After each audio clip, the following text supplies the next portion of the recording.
नमस्कार, मैं मंजिला फातिमा सरागीलाल न्यूज चैनल के स्पेशल बुलेटिन में आपका स्वागत करती हूं। आज की प्रमुख खबरें कुछ इस प्रकार। काशीपुर में 1.5 लाख रुपए की नशीली गोलियों के साथ एक युवक गिरफ्तार। किच्छा में 1100 लीटर कच्ची शराब के साथ एक तस्कर गिरफ्तार। उत्तराखंड वन विकास निगम अध्यक्ष के पहली बार लोहाघाट पहुँचने पर भाजपा कार्यकर्ताओं ने किया जोरदार स्वागत। बस संचालकों के द्वारा छतों में सवारी बैठाने पर भड़के टैक्सी संचालक। कार्यवाही की मांग को लेकर किया प्रदर्शन। टनकपुर में संयुक्त सर्वे पूर्ण हुए बगैर अतिक्रमण को लेकर नहीं होगी कोई कार्यवाही, डीएम। अब खबरें विस्तार से। भारी तादाद में नशीली गोलियां बरामद करते हुए काशीपुर पुलिस ने एक युवक को बाइक गिरफ्तार किया है। बरामद गोलियों की बाजार में कीमत 1.5 लाख रुपए से अधिक बताई जा रही है। एसएसपी द्वारा जनपद में नशे के अवैध कारोबार के खिलाफ चलाए जा रहे अभियान के क्रम में एसपी काशीपुर चंद्रमोहन सिंह के निर्देशानुसार पुलिस टीम ने केबीआर हॉस्पिटल के पास फ्लाईओवर से मोटरसाइकिल सवार मोहम्मद आसिफ निवासी ग्राम बड़खेड़ा जिला बिजनौर को नशे के लिए प्रयोग होने वाली गोलियों के साथ गिरफ्तार कर एनडीपीएस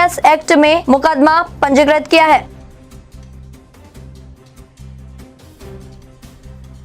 नशे के विरुद्ध चलाए गए अभियान के दौरान कल थाना कुंडा पुलिस के द्वारा एक व्यक्ति जो कि मोहम्मद आसिफ है और ये थाना सिवारा क्षेत्र जनपद बिजनौर का रहने वाला है और इससे नशे की कुछ गोलियां बरामद हुई हैं जिनका स्पासमो प्रॉक्सीवॉन प्लस और प्रॉक्सीवेल स्पास प्लस नाम है। ये कुल 7,200 गोलियां हैं जो रैपर में हैं। 9,072 गोलियां हैं और इनका मूल्य लगभग 1.25 से 2 लाख के बीच है। तो जैसे कि पुलिस के द्वारा लगातार इसमें नशे के विरुद्ध जो भी ये काफ़ी इसमें की बढ़ोतरी हो रही है तो लगातार इसमें कार्रवाई भी की जा रही है। तो इसमें कल रात के समय मोहम्मद आसिफ को चेकिंग के दौरान गिरफ्तार किया गया। ये अपनी बाइक से बिजनौर से काशीपुर इन दवाइयों को सप्लाई करने जा रहे थे और इससे पूछताछ की गई है। उन्होंने बताया कि ये बिजनौर से ला रहा है और काशीपुर किसी को देने जा रहा है। कहाँ हैं सब लोग? शाम की चाय तो एक साथ होनी चाहिए। सब लोग एक साथ बैठना ही नहीं चाहते। पापा, try this. लो, सब लपक लिए।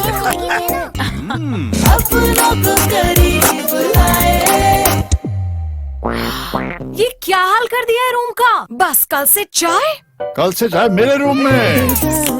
देवर पान नमकीन अपनों को करीब लाए। सोमवार की दोपहर एक निजी स्कूल बस के अचानक ब्रेक फेल होने के बाद बस में सवार बच्चों के जहां एक और होश उड़ गए तो वहीं आसपास के क्षेत्र में हड़कंप मच गया। मौके पर मौजूद लोगों ने बस के नीचे पत्थर और ईंटें फेंकने शुरू किए, तब जाकर कहीं बस रुकी, जिसके बाद बस में मौजूद बच्चों ने राहत की सांस ली। हालांकि बस में सवार कोई भी बच्चा चोटिल नहीं हुआ और एक बड़ा हादसा होने से टल गया। संवाददाता कैलाश सियाल की रिपोर्ट। इसमें बैठा के लेके आए थे। देखिए, अभी ये जानकारी मिली है, मैंने स्टाफ को अपने भेजा था वहाँ पर, तो उसमें ये पता चला है कि गाड़ी काशीपुर की गाड़ी थी और बच्चों को लेकर 10-11 बच्चे थे इसमें आए थे यहाँ पर और बहुत धीरे धीरे चल रही थी। बस शायद उसके ब्रेक नहीं लगे, लोगों ने पत्थर लगा के उसको रोका है। अब उसको जानकारी प्राप्त कर रहे हैं और अगर कोई भी लापरवाही हमें पता चलेगी कि स्कूल प्रबंधन की तरफ से की गई है तो हम स्कूल प्रबंधन के उसके खिलाफ कार्रवाई करेंगे। जिलाधिकारी नरेंद्र सिंह भंडारी ने सोमवार को तहसील सभागार में रेलवे के अतिक्रमण हटाओ अभियान से प्रभावित परिवारों की समस्याओं को प्रभावितों, स्थानीय जनप्रतिनिधियों एवं रेलवे के अधिकारियों की मौजूदगी में सुना और उपस्थित स्थानीय लोगों को अवगत कराया कि रेलवे भूमि का संयुक्त सर्वे राजस्व विभाग, तहसील टनकपुर एवं रेलवे द्वारा किया जा रहा है। बिना संयुक्त सर्वे पूर्ण हुए कोई भी कार्यवाही अतिक्रमण के संबंध में नहीं होगी। मानसून के मद्देनजर भी अतिक्रमण नहीं हटेगा। संवाददाता अमित जोशी की रिपोर्ट। तो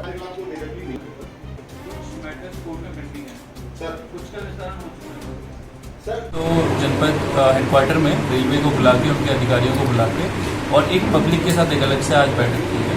तो इसमें दोनों में ये निकल के आ रहा है कि जो लीगल प्रोसेस है वही कार्रवाई की जाए। तो बहुत से केस में मैटर्स कोर्ट में पेंडिंग है तो उनके खिलाफ कार्रवाई बिल्कुल नहीं होनी चाहिए जब तक कि कोर्ट से वो निस्तारण न हो जाए। सब जुडिस मैटर का मतलब पूरा लीगल प्रोसेस से कार्रवाई होनी चाहिए, ये हमने निर्देश दिए हैं। और जो जॉइंट सर्वे चल रहा है प्रशासन और रेलवे का, क्योंकि ये बहुत पुरानी 100 साल से भी पुराने इसके नक्शे हैं और इसमें भी बहुत डिफरेंसेस हैं राजस्व और रेलवे में। तो हमने यही निर्देश दिए हैं कि इन डिफरेंसेस पे आप जॉइंट सर्वे कर लीजिए ताकि कोई भी इनजस्टिस नहीं हो और जो भी कार्रवाई हो उसमें जो हमारे नेचुरल जस्टिस के प्रिंसिपल्स हों उनका फॉलो किया जाए। तो ये 2 निर्देश हमने आज बैठक में दिए। इनकी जो एक समस्या चली आ रही थी उसका पटाक्षेप हो ही गया था कि एक नई तरह से इन्होंने रेलवे ने एक तरह से पीड़ात्मक कार्रवाई करी। तो विषय क्या आया है कि जो अभी गत दिनों इन्होंने एक अतिक्रमण की ड्राइव चलाई वो बिल्कुल बेबुनियाद थी, गलत थी और एक तरह से हिटलरशाही का एक नमूना था। हमारा ये कहना था कि जब आपने पहले 2-3 बार सर्वे कर लिया और उसके बाद आपने जो है बहुत ही सौहार्दपूर्ण तरीके से अगल बगल जब दीवारें डालनी शुरू करी हैं, जालियां डालनी शुरू करी हैं, उस तरह से उसी प्रक्रिया से आप इस तरफ जाली डालिए। आप हर जगह अपनी ज़मीन नहीं बता सकते। अगर आप अपनी ज़मीन बता रहे हैं तो आपको शासनादेश लाना होगा, आपको कागजों के साथ जो है इसकी पैरवी करनी होगी, अन्यथा जो है हम ये इस तरह की कार्रवाई किसी भी प्रकार से नहीं होने देंगे। हमने इस विषय को उप जिलाधिकारी महोदय के सामने उठाया था, जिलाधिकारी महोदय के सामने उठाया था, माननीय मुख्यमंत्री जी के सामने इसको उठाया है और तब जाकर के आज जिलाधिकारी महोदय इस पर वार्ता के लिए आए हैं। हम सभी ने, पूरे वार्ड वासियों ने आज इस पर अपनी बात रखी है और हमें उम्मीद है कि ये न्याय का ये फैसला होगा और ये फैसला हम लोगों के ही हक में होगा। उधम सिंह नगर के किच्छा कोतवाली अंतर्गत क्षेत्र में एसओजी टीम ने नशे के खिलाफ अभियान चलाया, जिसके अंतर्गत एसओजी प्रभारी कमलेश भट्ट के नेतृत्व में पुलिस टीम ने किच्छा के लालपुर चौकी अंतर्गत ग्राम लालपुर में छापामार कार्यवाही करते हुए 1100 लीटर अवैध कच्ची शराब के साथ एक तस्कर को गिरफ्तार कर लिया। पुलिस क्षेत्राधिकारी ओम प्रकाश शर्मा ने बताया कि एसएसपी उधम सिंह नगर के दिशा निर्देशन में जिले भर में नशे के खिलाफ अभियान चलाया जा रहा है और ये अभियान आगे भी जारी रहेगा। संवाददाता राजू सहगल की रिपोर्ट।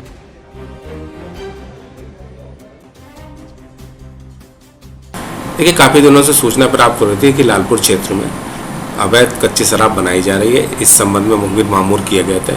आज एसओजी और लालपुर चौकी की पुलिस द्वारा दबिशगी दी गई, जिसमें जसवंत सिंह को गिरफ्तार किया गया, जिससे 1110 लीटर कच्ची अवैध शराब बरामद की गई है।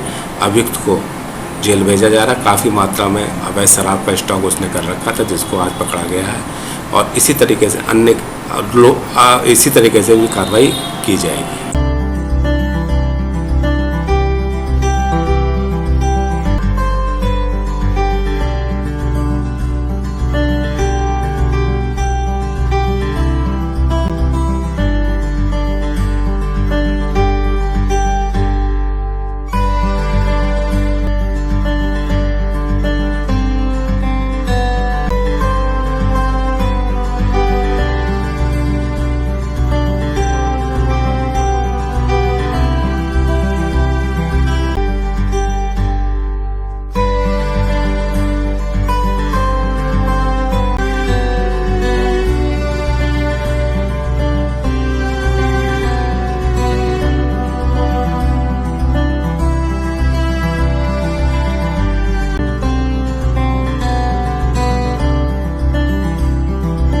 उत्तराखंड वन विकास निगम के अध्यक्ष कैलाश गहतोड़ी के पहली बार लोहाघाट पहुंचने पर भाजपा कार्यकर्ताओं ने उनका फूल मालाओं से जोरदार स्वागत किया। जहां गहतोड़ी ने कहा, वन निगम को आगे बढ़ाने के लिए उन्होंने योजनाएं बनानी शुरू कर दी हैं और 1 वर्ष के भीतर वन निगम का कायाकल्प नजर आएगा। इस दौरान वन निगम अध्यक्ष कैलाश गहतोड़ी ने विशेष मंदिर परिसर में अपनी स्वर्गीय माता जी की याद में बनाई गई रसोई घर का शुभारंभ किया। संवाददाता लक्ष्मण सिंह बिष्ट की रिपोर्ट।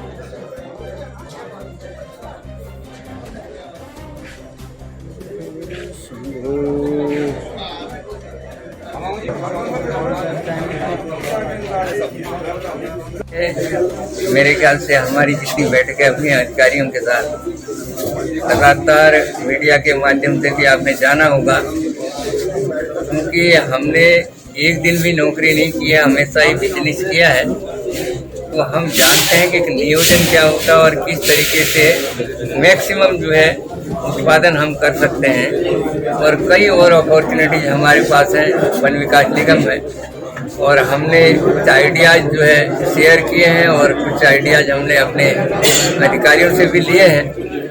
हम बहुत सारे नए काम वन निगम में करने जा रहे हैं और निश्चित मानिए कि साल भर के अंदर जो वन निगम आज देख रहे हैं आप, उसमें कई सारे परिवर्तन होते हुए आपको दिखेंगे। नानकमत्ता विधायक गोपाल सिंह राणा ने आज देर शाम खटीमा तहसील में पड़ने वाली ग्राम सभाओं के जलभराव ग्रस्त क्षेत्रों का निरीक्षण किया और एसडीएम को ग्रामीण क्षेत्रों में जलभराव के निस्तारण के उपाय करने के लिए निर्देशित किया। संवाददाता गुरदीप सिंह की रिपोर्ट।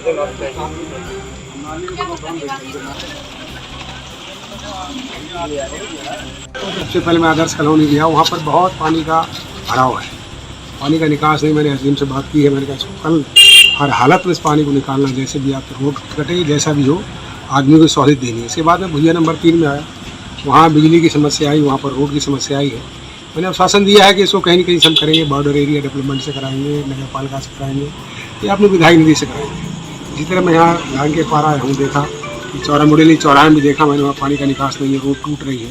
मैंने अभी एक्शन से PWC एक्शन से बात की, से पानी का निकास का करिए प्रबंध। हम रेलवे अगर आपत्ति करें, रेलवे से बात करेंगे, उनके अधिकारियों से बात करेंगे कि पानी निकलना चाहिए, सड़क का पानी निकलना चाहिए, जबकि रेलवे को उसमें कोई नुकसान है, जबकि PWC बहुत नुकसान है। हल्द्वानी से लोहाघाट चलने वाली बसों के संचालकों द्वारा ओवरलोड सवारी लाने पर इस रोड में चलने वाली टैक्सी संचालक भड़क गए और टैक्सी संचालकों ने यूनियन के अध्यक्ष महेंद्र सिंह पटियाल के नेतृत्व में लोहाघाट बस स्टेशन में प्रदर्शन करते हुए बस संचालकों के खिलाफ कार्यवाही करने की मांग की। वहीं फोन वार्ता में चंपावत के SP देवेंद्र पिंचा ने कहा, ओवरलोड सवारी लाने वाले बस संचालकों के खिलाफ कार्यवाही की जाएगी। लोहाघाट व पाटी थाने के थानाध्यक्ष को आदेश दे दिए गए हैं। संवाददाता लक्ष्मण सिंह बिष्ट की रिपोर्ट। तुम बनाओ यार, वीडियो बनाओ, दादी ठीक कर रहा। दिक्कत हो रही है हमको, क्या कहती है, ये बस में ओवरलोड छत नहीं बिठाई जा रही है और इसका कोई टाइम भी फिक्स नहीं है। ना बिल्कुल कोई कार्यवाही नहीं की जा रही है। लोहाघाट से ये न चंपावत से बस चलती है हल्द्वानी, इसके बीच में इसमें छत में और पायदान में बिठाई जा रही है। कोई नहीं कुछ नहीं कर पा रहा है। हमने हर जगह शिकायत भी की, TI साहब को भी बताया ना, और हम टैक्सी वाले एक सवारी बिठा रहे हैं नहीं, ना कोई नहीं। और सर क्या कहते हैं, हमारी गाड़ियों में